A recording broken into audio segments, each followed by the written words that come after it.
Hello, hello, hello. How are you? Woo.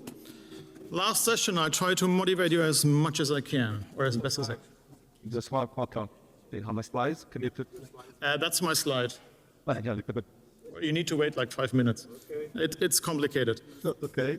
Okay. So as you see, you see nothing. I do have some good news. I have some bad news for you. The good news is I have stickers. Woo! The bad news is when Przemek invited me for this talk, he told me I have the last slot of the day and I can go as long as I want.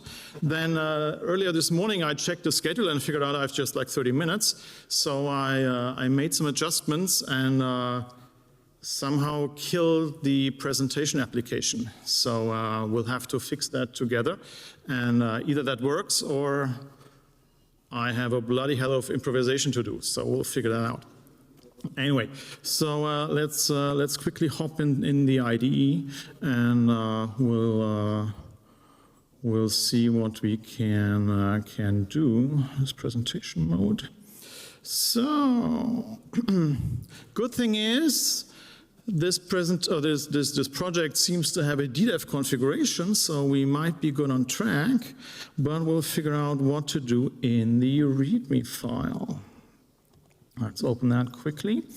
So, because let's quickly go through that. Hi, Stephan. It's Parself here, offering some advice to help in case you get back on track. Maybe things haven't gone quite as planned again. So, introduction. Start your presentation by saying, welcome to my talk at insert conference name here. Oh, wait, okay. Just kidding.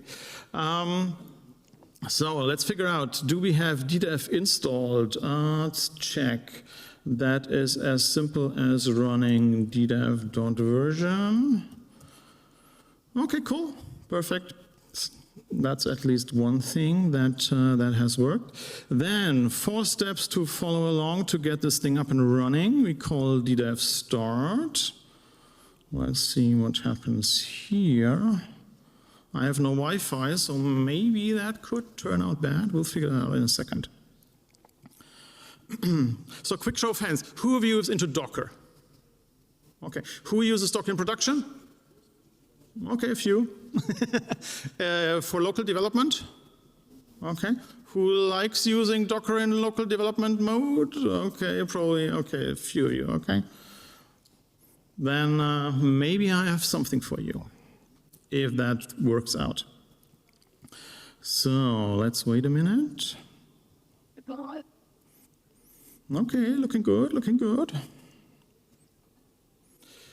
Cool, we have something up and running, hopefully. So next step, importing the database dump. Let's run this one here. Woohoo! Come on, woohoo! Awesome. Bootstrapping the application, run DDEV bootstrap. Okay, let's do that. Not yet, it's trying to download stuff from the internet, so maybe that will definitely break. Not for Composer, because Composer is awesome, but for Node, because Node is not that awesome. Anyway. That should be fine. So building stuff.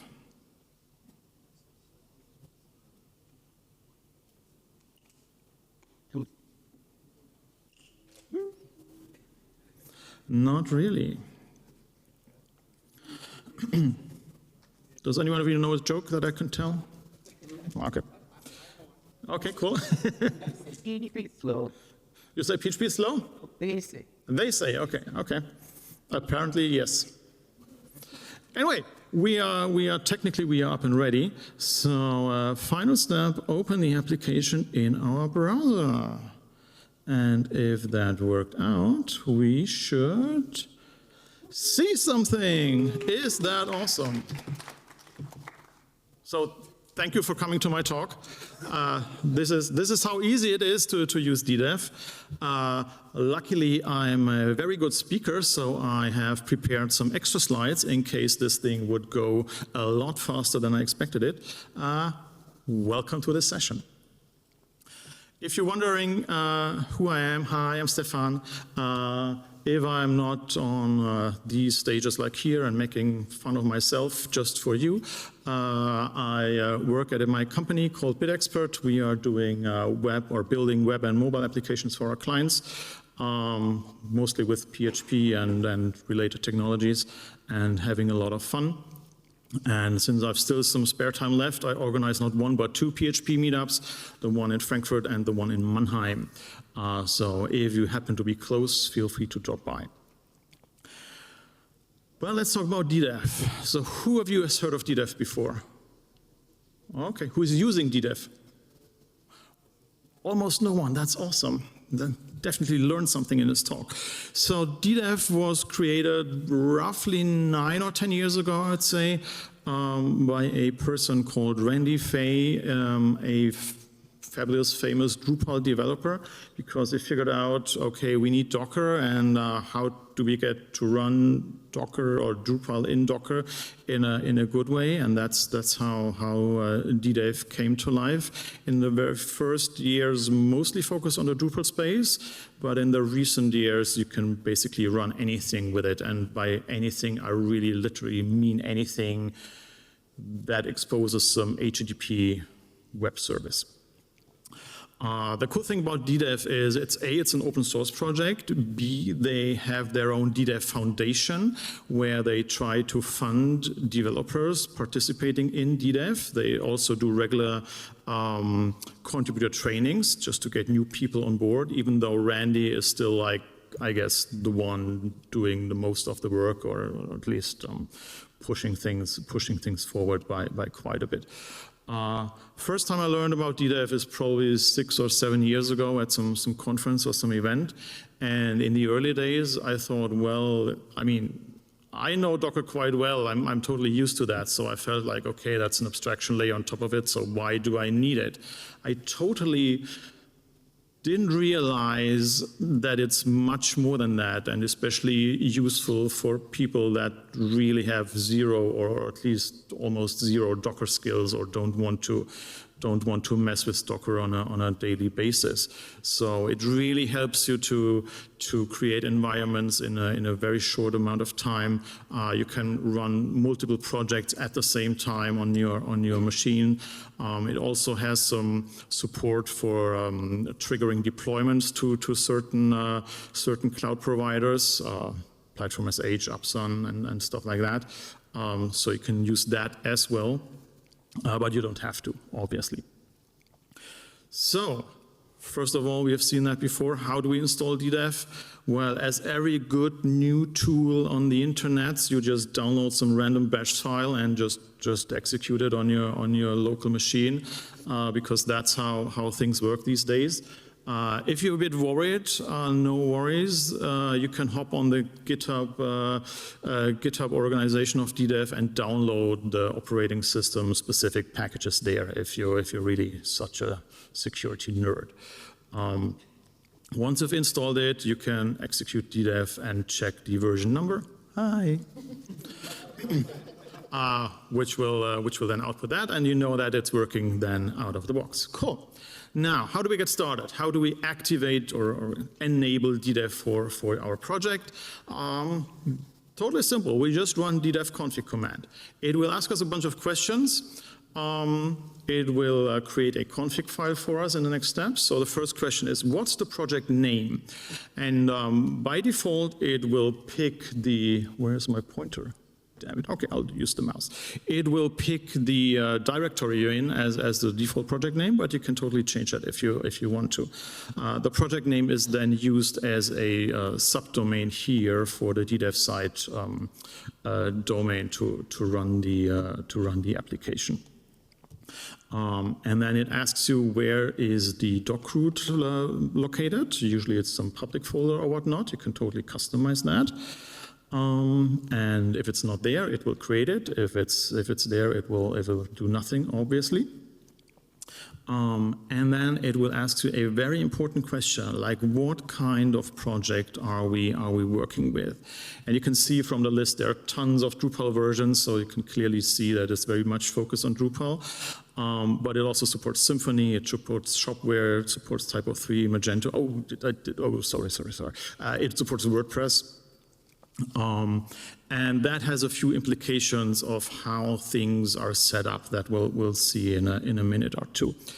And once we've chosen the project type, everything is good to go. All the various config files are written on disk. And then we can run the DDEV start command, which does exactly what we've seen before, building or bootstrapping the whole application. So after running the DDEV config command, this is what happens. You have a .ddev folder with a bunch of subfolders and files. No worries, most of them are Git ignored, so DDEV does a pretty good job of figuring out like what are the pre-generated files and what files did you change afterwards, so it will commit just like a really bare minimum set of files. The central file, I would say, is the config.yaml file, which contains like all the information regarding your project, stuff that we've defined previously, like the name, the type, the doc root, the PHP version, and so on and so forth. You can totally change that file here with a text editor, and next time you run DDEV restart, it will read these updated data and then like reconfigure everything. Or you could use the DDEV CLI command to modify these configuration options if you like to. So starting DDEV, we have seen that. Just run DDEV start command, and then you get a bunch of output. Important is this line here. It's building the project images, so it uses some base images provided by DDEV, but for each and every project it will build these images for you, mainly for the reason that it will use the user ID and group ID of your local system user in the Docker image, so that when files are created in the Docker container, they have the same rights as the files you created locally. Otherwise, you probably have experienced that you end up with files owning by root, and you can't change that, which is super annoying. Downside of that, you end up with a ton of images, so you should regularly clean them up, especially if you update DDEV to a new version. Everything would be like rebuilt and regenerated. But that's not a big issue if you ask me. Cool.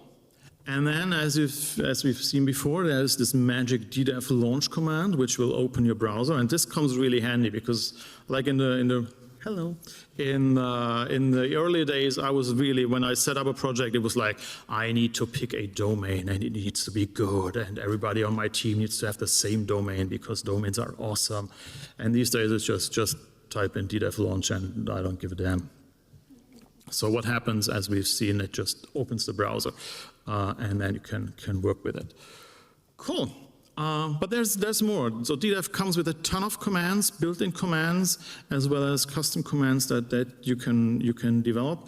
Since earlier in this process we said, hey, this is a Symfony application, DDEV knows each Symfony application has the bin console command. So it exposes that as DDEV console. So you don't need to go in the container, run bin console, you can do that on your host.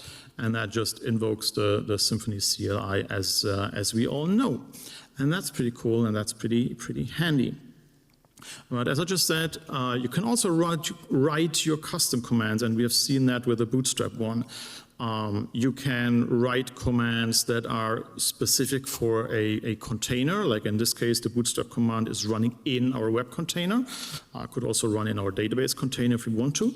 But you could also run these commands on your host system. That would also be possible.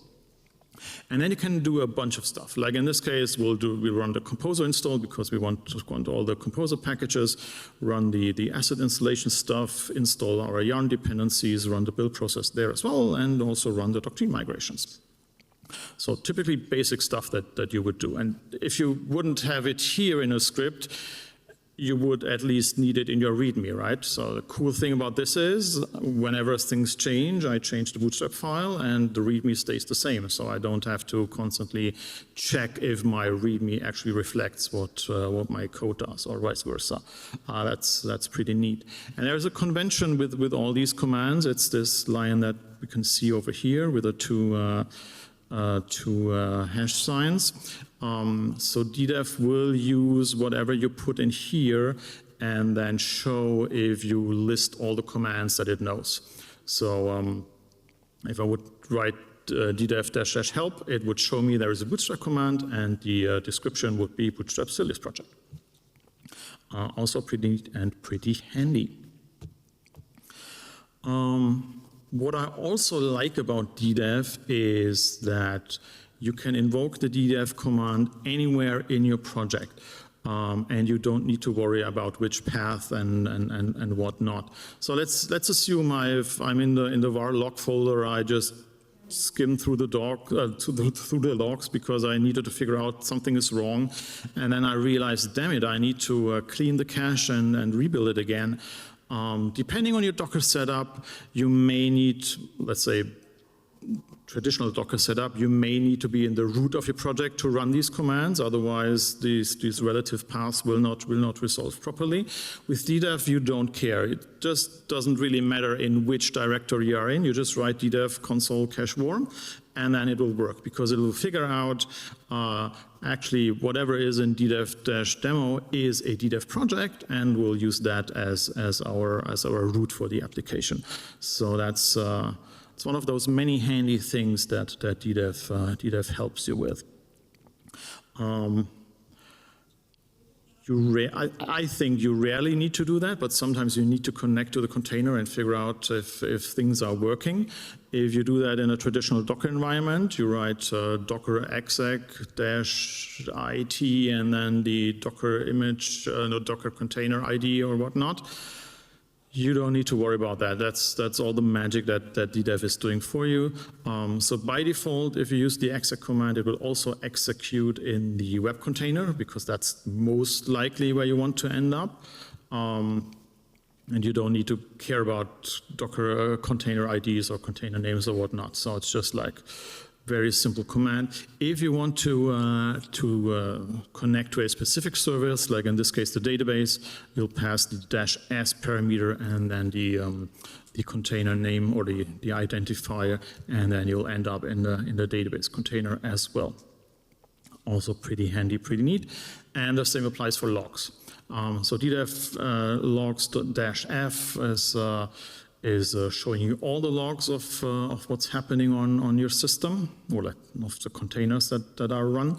And if you want to filter it for a specific service, you always also use the -s, and in this case, database as the identifier.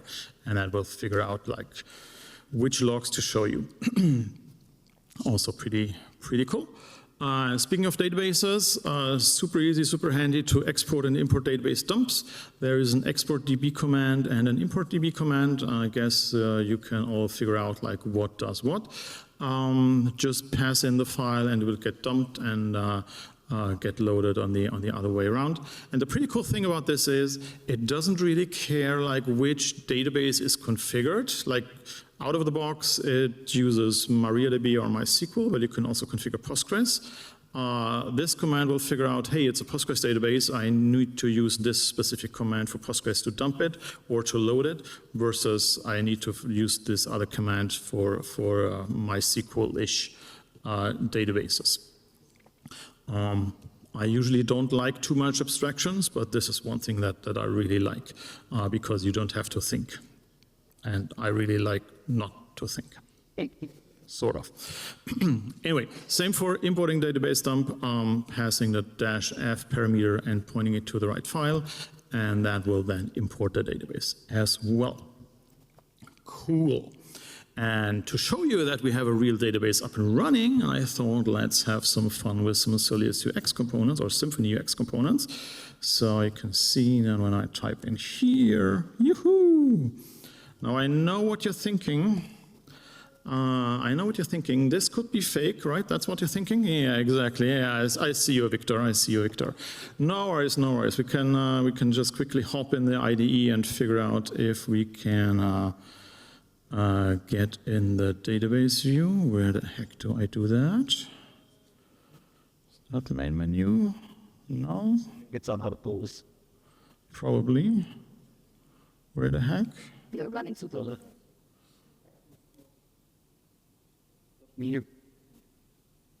Here? Supplement for the friends, but close. Yeah. Oh, wait. Yeah. We're slowly getting there. Here are the databases. So let me quickly refresh. Oh yeah, it failed. Let me fix that for us. Let's pretend this never happened, because this will ruin everything. Where's the port? Here is the port.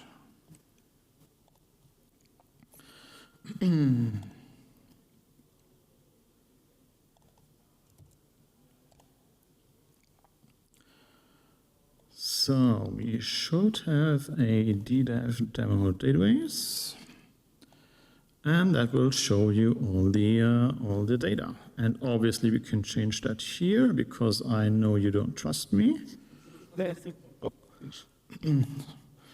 Even not looking at you, Victor, I know what you're thinking. And if we reload, yahoo!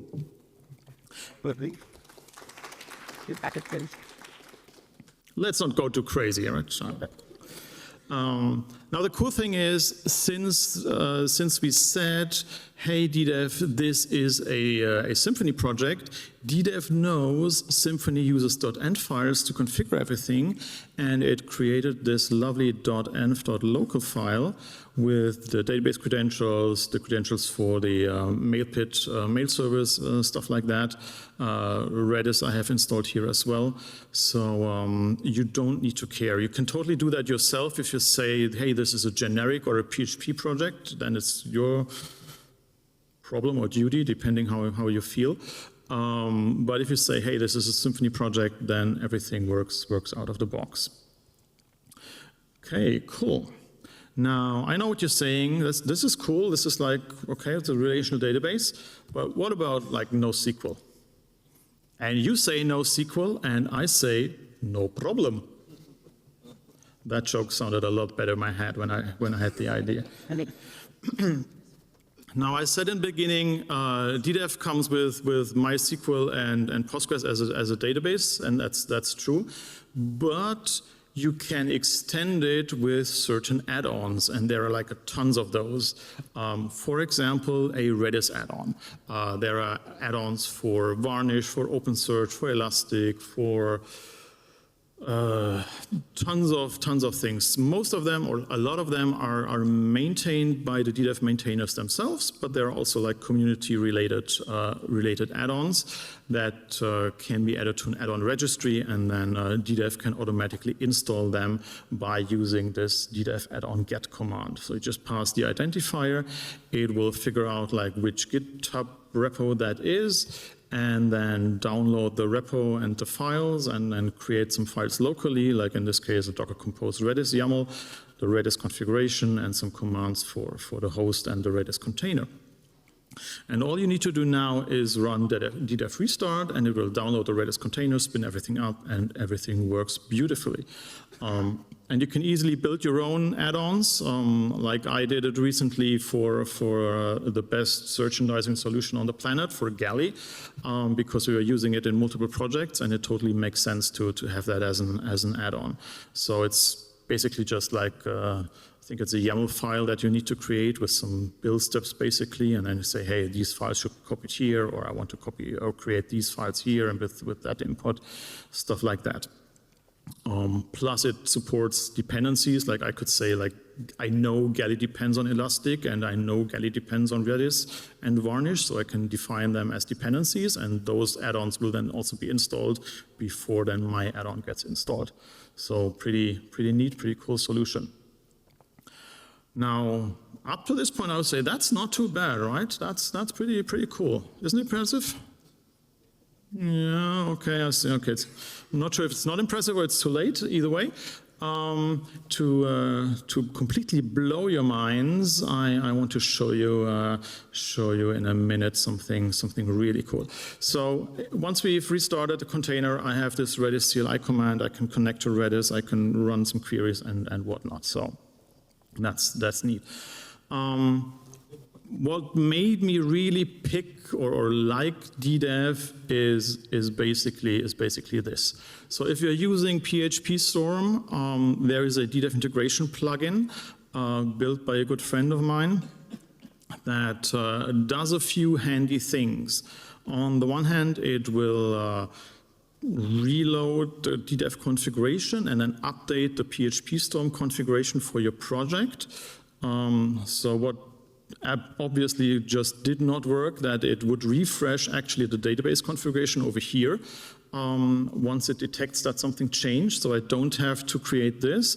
It will configure the right PHP version. It will configure that it's running in Docker.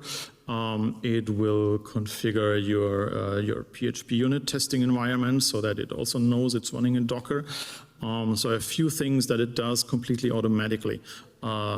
Same for setting everything up so you can use Xdebug with. I'm not sure how it is for you, but sometimes I really had trouble in the past getting getting Xdebug in Docker running with PHP Storm. It either worked out of the box perfectly fine, or you ended up like hours not really understanding what was wrong and how you got there. With DDEV, it's really just like I say DDEV Xdebug on, and it will configure everything, and then I set the breakpoints here, and magic, boom, it works. So I have no idea how they are doing this, but it's amazing. So that is what really made me pick DDEV as a tool. At least I'm in a lucky position that I know Nico, so he is from the local PHP community. So that was an extra point for me. So I knew if we had problems with this thing, I could go to him and say, yeah, fix it. And he did a couple of times. So thank you, Nico. However, I have to say the last 2 years were a bit rough when it came to the plugin, because Nico moved on. He didn't use PHP anymore. He doesn't use DDEV anymore. So this was really on a very voluntary basis that he still kept this thing up and running. And with every major JetBrains update, things will like go nuts and break. So that was not fun.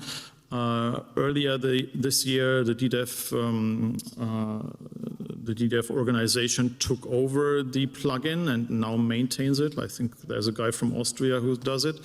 So updates are quite regularly, and usually it takes just a few days until it's working again. So that's pretty neat. In the beginning, I mentioned that technically you can run DDEV with basically any kind of web server, and since we are here and since the API platform guys are here, I thought I'm throwing a Franken-PHP slide just to make sure that it really works. It's very, very easy to do that. First of all, you have to create an additional Docker file to install Franken-PHP. So in our web build directory, we create a file, dockerfile.franken-php, so it can have any suffix as you want. And in there, we just run 2 commands. We install Franken-PHP and then move it to the right location. And that's basically it. And then we add a configuration for Franken-PHP to let DDEV understand that it does not use Nginx or Apache as a default web server, but the Franken-PHP stuff. So there's a relatively new setting in DDEV called I want to use a generic web server.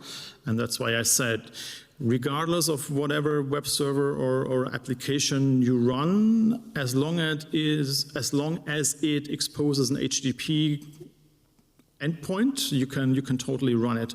I had great success running Bun.js as in DDEV. I had great success running Spring Boot in DDEV. So it's really that flexible. All you say, hey, there's an additional daemon that is running in the background. We call that frankenphp, and this is the command that needs to be executed for that. And then this process binds to specific ports, and then you're good to go. So let's quickly test that. Out of the box, I've configured this project to not run with frankenphp, but we can hopefully change that just by renaming. I'm doing this one-handed, by the way. Renaming this file to match the convention. And then we go DDEV restart. Fingers crossed.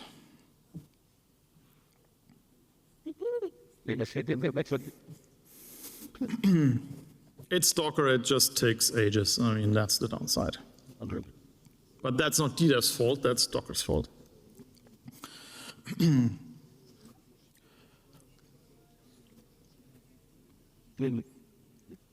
Did I mention that I have stickers, just in case? Great, we're almost there.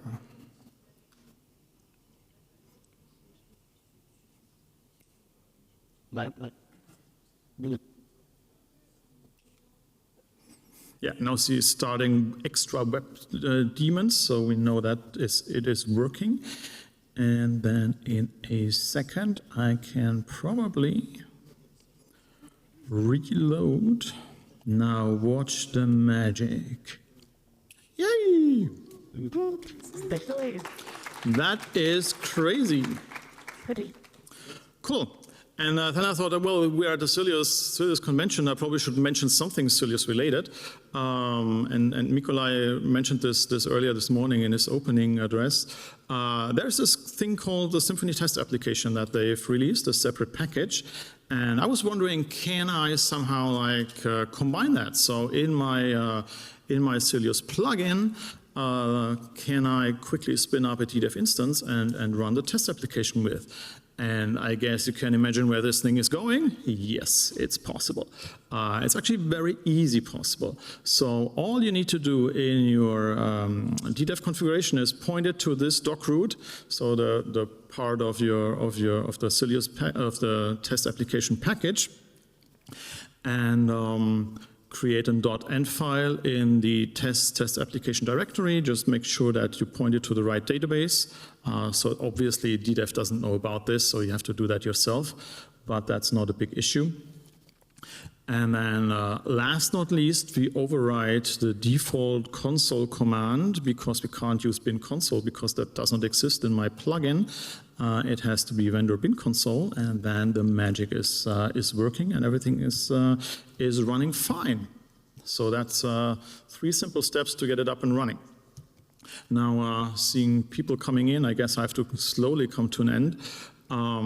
We started a project, we need to stop it, which apparently is called DDEV stop. So this will stop or shut down all the containers related to your project that you're currently in. It will keep global containers alive. With global containers, I mean traffic, which does the request routing to the different projects, or the SSH container if you have configured that. If you want to kill all those, you just write DDEV power off, and then it will really cut off everything. And that's how simple and easy DDEV is. Shutting down everything, and we're good to go. Now, as I said in the beginning, initially I didn't realize what DDEV really offers because I'm so used to writing Docker files, like I'm living and breathing on the Linux shell for way too long. So I never really had any issues getting up and running with or getting into this Docker thing. But I know many developers have that because either they don't care or they don't want to learn or whatever.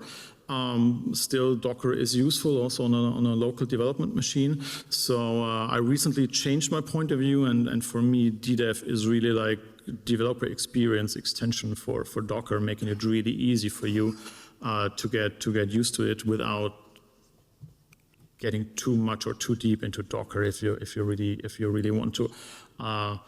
So these days we're using it for all our projects. Doesn't really matter, just to make sure that whenever a developer needs to switch between projects, he knows exactly what to do. It's like 4 or 5 simple commands in the README, and you're good to go.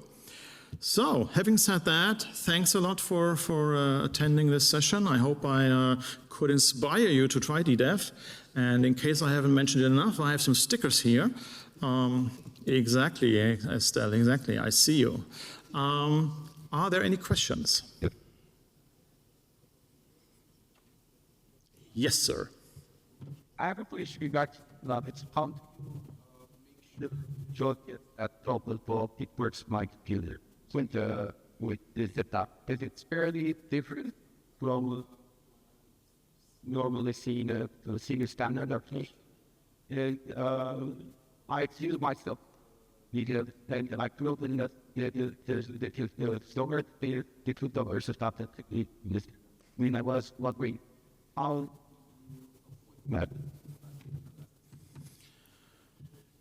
well, I guess if you really want to be 100% sure that it's exactly the same, you would use the DDEV deploy functionality. So you could then deploy these containers on some cloud providers. In our case, we don't do that because our cloud provider does not support it, and we do things differently. So we do have dedicated images then for staging and production, which differ quite a bit from the DDEV ones. To be honest, so far we never really had an issue with that. So, I mean, you rarely change Docker images at some point, right? I mean, you don't constantly install stuff. And if you do, you need to keep in mind, and it's mostly like 1 or 2 guys in our company that do it, to then also update the production Docker images. So that's good to go. I mean, worst case, staging crashes, and you know then you've messed something up, and then you can fix that. That's was the thing was indeed that the fathers got the perfect image. You have to so well than the what like. I mean, I think you could use your own containers. I've never done that. I mean, in my very perfect world, I would use like my production image and then a custom container based on that and install like all the DDEV tools. I had that in mind for some time, but I realized it's just way too much work to maintain all of that for all of our different projects. So I just said, oh, come, scrap it. I mean, if something breaks, I'll get notified by someone. Did that answer your question? Cool. Anyone else? Okay, either I did a bloody damn good job, or you're all so tired that you can't wait to finish this thing, and I see the man himself is about to kick me on stage. Can I stay? Yeah, can I stay?